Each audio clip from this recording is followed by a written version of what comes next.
Welcome to God's 5 Minutes with Pastor Ed Wilson. Reach him at GodsFiveMinutes@gmail.com. Now, here's Ed Wilson with God's 5 Minutes. Hello, friends.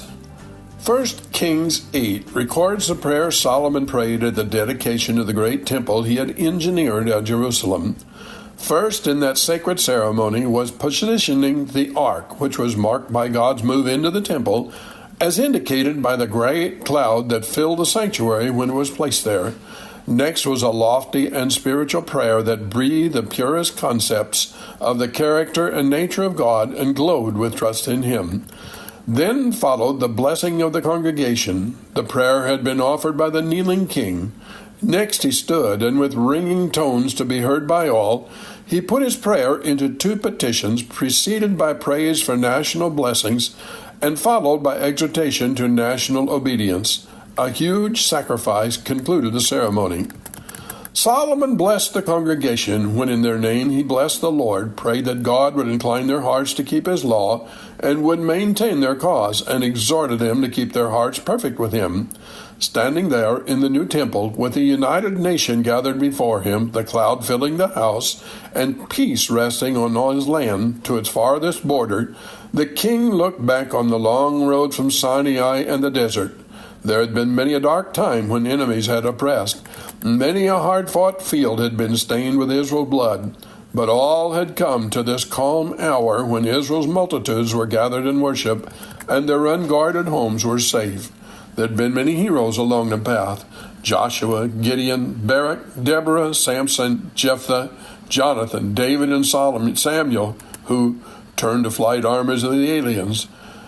They are not mentioned here. Only one worthy name is spoken. It is the Lord who hath given rest unto His people. We also understand the past best when we look beyond the great names of history or the dear ones who have brightened our lives to the ever-living God. Solomon's judgment of Israel's checkered history will be our judgment of our own when we stand in the higher courts of the heavenly home and look from that height upon all the way by which the Lord our God has led us.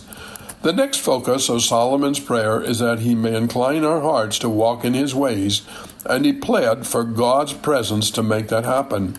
The deepest desire of a truly spiritual soul is for all the felt nearness of God. That contains all other blessings. The presence of God is the absence of evil. Solomon remembered how God had worked for his ancestors and asked for the ancient presence to be renewed. The generations of those who trust in God are knit together, and the wonders of old time can happen today. This moment of triumph, when the sacrifices and dreams of a long line of dead workers had come to a sublime reality, set before us the continuity of a people of God's church, as well as the transience of its individual members. While Solomon prayed for national prosperity and victory over enemies, the focus of his petition has one specific purpose.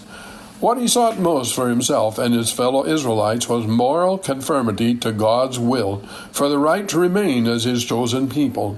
The prayer implies that without God's help, hearts will wander from the paths of duty. The weakness of human nature and the consequent necessity for God's grace were as deeply felt by the devout spirits of the Old Testament as by apostles. They are felt by everyone who has honestly tried to measure the depth and breadth of God's law and to live up to it in life.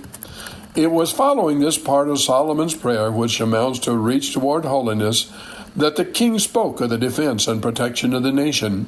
His request was put in the form of asking for God to maintain their cause, which, far more important than defending a few hills or pastures, meant to ever preserve to them the heritage spoken of to Abraham, actively developed with the law of Moses, making them to this day distinct from all other peoples.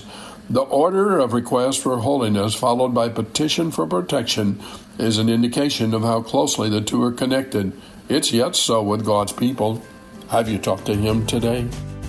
You have been listening to God's 5 Minutes with Pastor Ed Wilson. Reach him by email at GodsFiveMinutes@gmail.com. Tune in next time to hear more encouraging thoughts from God's Word on God's 5 Minutes with Pastor Ed Wilson.